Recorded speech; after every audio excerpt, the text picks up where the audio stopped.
السلام علیکم ورحمۃ اللہ۔ اصحاب الہمہ العالیہ النبالیہ کے تحت جو قطر میں 2-4 دن پہلے ایک پروگرام منعقد ہوا تھا، اس میں جو مولانا محفوظ عالم فلاحی صاحب نے جن باتوں کو بتایا ہے، واقعی وہ دل کو چھو لینے والی بات ہے۔ اگر آپ نہیں سنے ہیں تو اس ویڈیو میں آپ کو سناؤں گا، بتاؤں گا، اور آپ خود بھی سن لیں گے اس کی زبان سے۔ اگر ان باتوں پر مدارس اسلامیہ کے ذمہ داران یا جو بھی اس لیول پہ ہیں کہ اپنے آپ کو ذمہ دار سمجھتے ہیں، دھیان دیں گے تو ضرور اس سے ہم سبوں کو فائدہ ہوگا۔ اور جو ہمارے مدارس کے مسائل ہیں سند کا، جس کا ویلیو نہیں دیا جاتا ہے، تو اس کا ویلیو بھی ضرور ملے گا۔ تو ویڈیو اپنا تبصرہ جو ہے کمنٹس میں ضرور بتائیے گا۔ بھی نستعین بغیر تمہید، کیونکہ وقت زیادہ ہو چکا ہے، وقت سے اپنا پروگرام شروع نہیں ہوا ہے، اور جب وقت سے کوئی کام نہیں ہوتا ہے تو بے وقت میں اچھا بھی نہیں لگتا ہے۔ بہرحال اصحاب الہمہ کے جو ہمارے ڈائریکٹر ہیں جناب نظام الدین صاحب، ہمارے دوست ہیں، انہوں نے فون کے ذریعے کہا تھا کہ اب 4-5 منٹ آپ کو اس سلسلے میں بات کرنی ہے۔ تھوڑا سا میں نوٹ کر کے لایا ہوں، جو سرسری طور پر میں پڑھ کر کے انشاءاللہ آپ کے سامنے رکھوں گا۔ بس 2-4-5 منٹ دے دیجئے اور تشریف رکھیے۔ اس میں مولانا نے ایک اشارہ کیا تھا کہ دینی مدارس کی اسناد حکومت نیپال کی نظر میں، کہا تھا کہ اس سلسلے میں جو ہوتے ہیں نا دینی مدارس کی اسناد حکومت نیپال کی نظر میں، اس کو 2 تقسیم کیا میں نے۔ ایک تو اہمیت و غیر مقبولیت، اسباب و علل۔ ایک اہمیت، دوسرا ہے غیر مقبولیت۔ یہ اسناد جو ہے اس کے کیا اسباب ہیں اور اس کے کیا علل ہیں، اس پر میں نے اس کو 2 ٹکڑوں میں نے نوٹ کر کے لایا ہے، تو میں سناؤں گا انشاءاللہ۔ قابل سماعت ہے اور اس کو غور سے سننے کی کوشش کریں گے۔ نیپال کی حکومت کی نظر میں مدارس، دینی مدارس کی اسناد سرٹیفکیٹس کی اہمیت کو عام طور پر درج ذیل نکات میں بیان کیا جا سکتا ہے۔ یہ نیپالی جو اسناد ہیں اس میں سب سے پہلے مدارس کی سند کی اہمیت حکومت نیپال کے نقطۂ نظر سے پوائنٹ وائز جو ہم آپ کے سامنے پیش کریں گے۔ نمبر 1، محدود سرکاری شناخت۔ مدارس کی اسناد کو نیپال کی حکومت عام طور پر مکمل تعلیمی معیار، مین اسٹریم ایجوکیشن کے برابر تسلیم نہیں کرتی۔ سب کو معلوم ہے یہ بات، خاص طور پر اگر وہ دینی مضامین تک محدود ہوں۔ دینی مضامین سے آپ لوگ سب سمجھ رہے ہیں کہ اگر دینی مضامین تک محدود ہیں تو وہ اس کو مین اسٹریم میں نہیں لاتے ہیں۔ 2 نمبر، دینی تعلیم کی قدر۔ حکومت مذہبی آزادی کے اصول کے تحت مدارس کی دینی تعلیم کو ایک قابل احترام شعبہ سمجھتی ہے، مگر اس کی سند کو عمومی سرکاری ملازمتوں یا ہائر ایجوکیشن میں مکمل طور پر تسلیم نہیں کرتی۔ نمبر 3، نصاب میں ہم آہنگی کی کمی۔ مدارس کا نصاب عام طور پر سرکاری تعلیمی نظام سیکولر کریکولم سے مختلف ہوتا ہے، اس لیے حکومت ان کی اسناد کو سائنسی، فنی، عصری تعلیم کے مساوی نہیں مانتی۔ نمبر 4، رجسٹریشن اور ضوابط۔ حکومت نیپال مدارس کو رجسٹر کرنے کی اجازت دیتی ہے، مگر ان کی نگرانی اور کوالٹی کنٹرول محدود ہوتا ہے، جس سے صنعت کی معیاری حیثیت پر سوال اٹھتا ہے۔ نمبر 5، اصلاحات کی کوششیں۔ بعض اوقات حکومت نے مدارس میں عصری مضامین مثلا ریاضی، سائنس، نیپالی زبان شامل کرنے کی ترغیب دی ہے تاکہ ان کی اسناد کو جزوی طور پر سرکاری نظام میں قابل قبول بنایا جا سکے۔ نمبر 6، سماجی و ثقافتی کردار کی قدر۔ حکومت مدارس کو اقلیتوں کے مذہبی و ثقافتی حقوق کے تحفظ کے ایک ذریعہ کے طور پر دیکھتی ہے، مگر تعلیمی اور پروفیشنل مواقع کے لیے علیحدہ درجہ دیتی ہے۔ نمبر 7، عالمی معیار کی غیر ہم آہنگی۔ چونکہ مدارس کی اسناد عموماً بین الاقوامی تعلیمی معیار کے مطابق تسلیم شدہ نہیں ہوتی، اس لیے حکومت انہیں بیرون ملک تعلیم یا ملازمت کے لیے محدود اہمیت کے حاصل سمجھتی ہے۔ نمبر 8، پیشہ ورانہ ترقی میں رکاوٹ۔ مدرسے کی صرف دینی سند رکھنے والے افراد اکثر سرکاری ملازمتوں، یونیورسٹی داخلوں یا دیگر پروفیشنل کورسز میں شرکت کے لیے نااہل ہوتے ہیں۔ اسباب و علل، اس کے کیا اسباب ہیں؟ حکومت نیپال کی نظر میں دینی مدارس کی سند کو غیر مقبول یا کم اہمیت دیے جانے کے متعدد اسباب و علل ہو سکتے ہیں۔ یہ فیصلے عمومی طور پر تعلیم، معیشت، سماج اور پالیسی کے مختلف پہلوؤں سے متاثر ہوتے ہیں۔ دینی مدارس کی سند کی اہمیت نہ ہونے کے اسباب و علل حکومت نیپال کے نظر میں: نمبر 1، عصری مضامین کی کمی۔ عصری مضامین تو ہے لیکن کمی ہے۔ مدارس کا نصاب اکثر دینی تعلیم، قرآن و حدیث، فقہ پر مشتمل ہوتا ہے۔ ریاضی، سائنس، انگریزی، کمپیوٹر، نیپالی زبان جیسے عصری مضامین کا فقدان تو نہیں کہیں گے، مؤثر نہیں ہوتا ہے۔ حکومت ایسے نصاب کو مکمل تعلیم تصور نہیں کرتی۔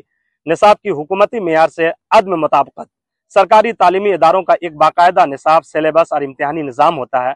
मदारिस के निज़ाम हुकूमत की मुकर्रर करदा तालीमी पॉलिसी से मेल नहीं खाता, जिसकी वजह से असनाद गैर मंजूर या गैर अहम मानी जाती है। सनद की मंजूरी न होना, नॉन रिकॉग्नाइजेशन उसको कहते हैं। मदारिस की असनाद को वजारत तालीम नेपाल की तरफ से रस्मी तौर पर तस्लीम नहीं किया जाता। जब सनद को सरकारी तौर पर मंजूर न किया जाए तो वो मुलाजमत, दाखिले या सरकारी मौके में काबिल इस्तेमाल नहीं होती। नंबर 4, महदूद पेशा वाराना मौके। मदारिस की तालीम के बाद फारिग तहसील तलबा के लिए सरकारी या निजी शोबों में महदूद मौके होते हैं। इस वजह से हुकूमत की तरजीह ऐसे इदारे बन जाते हैं जो तलबा को मार्केट में काबिल इस्तेमाल हुनर फराहम करें, बनिस्बत ये कि मदारिस के तलबा को लें। मदारिस की गैर रजिस्टर्ड हैसियत। बहुत से मदारिस गैर रजिस्टर्ड या गैर तस्लीम शुदा तरीके से काम करते हैं, जिससे उनके सर्टिफिकेट को गैर मुस्तनद समझा जाता है। हुकूमत सिर्फ उन्हीं इदारों को अहमियत देती है जो कानूनी और रजिस्ट्रेशन के दायरे में हों। सेकुलर रियासती पॉलिसी। नेपाल एक सेकुलर रियासत है, जो सबको पता है, यानी हुकूमत किसी मजहब को तालीम, कानून या पॉलिसी में तरजीह नहीं देती। मजहबी तालीम को जाति या कम्युनिटी का मामला समझा जाता है, न कि रियासी सतह पर काबिल तरजीह।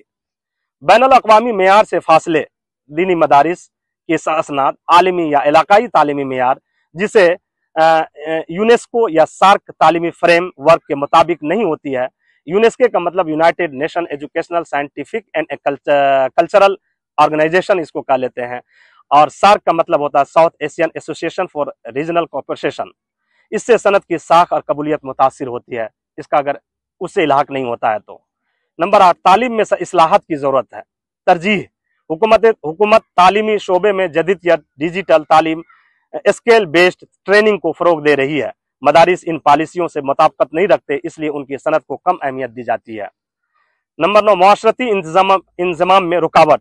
मदारिस के फारिगीन बाज़ औक़ात जदीद मुआशरे में इंजमाम में मुश्किलात महसूस करते हैं, जिसे ज़बान की वजह से, नेपाली ज़बान, टेक्नोलॉजी, सोशल स्कूल्स की कमी वगैरह, ये सारी चीज़ें हैं जो इसके असबाब हैं।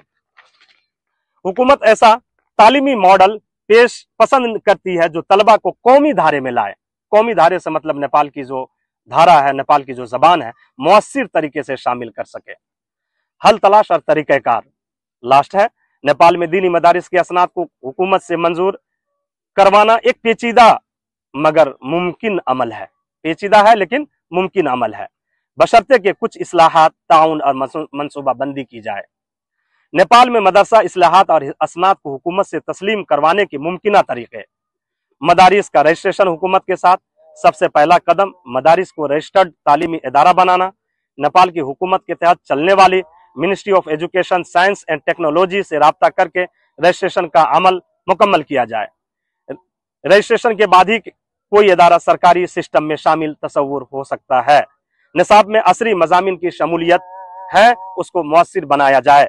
हुकूमत सिर्फ ऐसे इदारों की असनाद को तस्लीम करती है जिनका निसाब कौमी तालीमी मेयार से हम आहंग हो। मदारिस में दर्जेल मज़ामिन शामिल ही नहीं बल्कि मुअस्सिर इफेक्टिव किए जाएं, जैसे रियाजी, साइंस, अंग्रेजी, नेपाली जबान, कंप्यूटर और डिजिटल लिटरेसी। दीनी तालीम के साथ उन मज़ामिन की शमूलियत डुअल एजुकेशन मॉडल को जन्म देगी जो ज्यादा काबिल कबूल है और काबिल तरजीह भी है। निसाब की आहंगी करिकुलम अलाइनमेंट। नेपाल के हुकूमी निसाबी बोर्ड, जिसको करिकुलम डेवलपमेंट सेंटर के साथ मुशावरत करके मदरसे के निसाब को अहम बनाया जाए, ताकि असनाद को कबूल करने में हुकूमत नेपाल को आसानी हो। अगर मुमकिन हो तो नेशनल एजुकेशन फ्रेमवर्क के मुताबिक एक मुतवाजी पैरेलल निज़ाम बनाया जाए। इम्तिहानी निज़ाम बेहतरी की तरफ हुकूमत ऐसे इदारों को अहमियत देती है जो शफाफ इम्तिहानी निज़ाम रखते हों। मदरसा में भी इम्तिहानात का बाकायदा तहरीरी और ज़बानी सिस्टम हो और सिस्टम है, जिसमें हाजिरी, रिजल्ट शीट और मार्किंग सिस्टम मौजूद हो।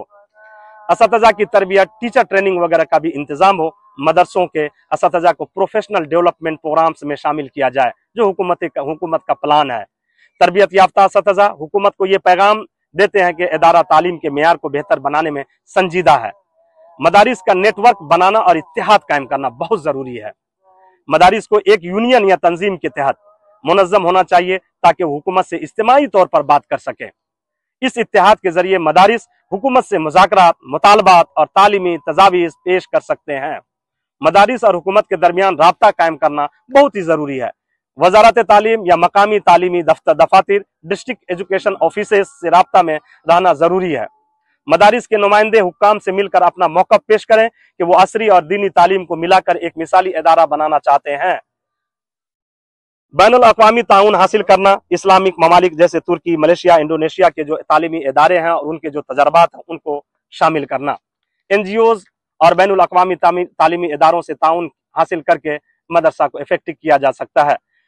कानून दरखास्त या पॉलिसी सिफारिश, अगर मदारिस एक तंजीम की शक्ल में काम करे तो हुकूमत को बाकायदा तौर पर पॉलिसी सिफारिश, जिसको पॉलिसी प्रपोजल दे सकते हैं।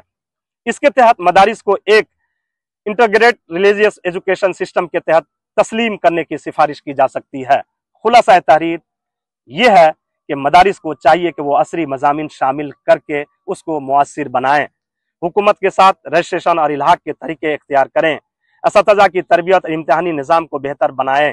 मदारिस के असनाद को हुकूमत से तस्लीम करवाने के लिए एक मरकजी मदरसा बोर्ड का क़याम अमल में लाया जाए, जिसमें हर मक्तए फ़िक्र और मसालिक की नुमाइंदगी हो जो कि हुकूमत नेपाल या नेपाल के तालीमी निज़ाम से मंजूर शुदा हो। असरी तालीम को शामिल करना और मुअस्सिर बनाना, रजिस्ट्रेशन करवाना, निसाब को आहंग करना, इम्तिहानी निज़ाम बेहतर बनाना, इज्तिमाई जद्दोजहद करना, मुल्की व कौमी ज़बान पर कुदरत व महारत हासिल करना, ये तमाम इक़दामात ज़रूरी हैं। ये कोई फौरी अमल नहीं है, लेकिन हुकूमत सब्र और मुशावरत के साथ मुमकिन है। अगर चाहे तो कुछ भी हो सकता है। अल्लाह तबारक ताला से दुआ है कि ये मुनज़्ज़म तंजीम तहरीक जो असहाबुल हिम्मा के नाम से दोहा कतर में कायम है और अपने मिशन को आगे बढ़ाने के लिए मुख्तलिफ मकतब फ़िक्र के अभाव से मुशावरत करके जो काम कर रहे हैं वो काबिल मुबारकबाद हैं। उनको हम अप्रिसिएट करते हैं और इस दुआ के साथ अप्रिसिएट करते हैं कि अल्लाह तबारक ताला इन मुंतज़मीन हज़रात को ज़्यादा से ज़्यादा तौफीक इनायत फरमाएं कि आगे इन कामों को बढ़ाएं, दामे दरमे कदमे सुखने जो ताउन हमारे अहबाब से वो हासिल भी करें और मुअस्सिर से ज़्यादा मुअस्सिर बनाकर कामयाब करने की कोशिश करें। व आखिर दवाना अनिल हम्दुलिल्लाहि रब्बिल आलमीन व मा अलैना इल्लल बलाग।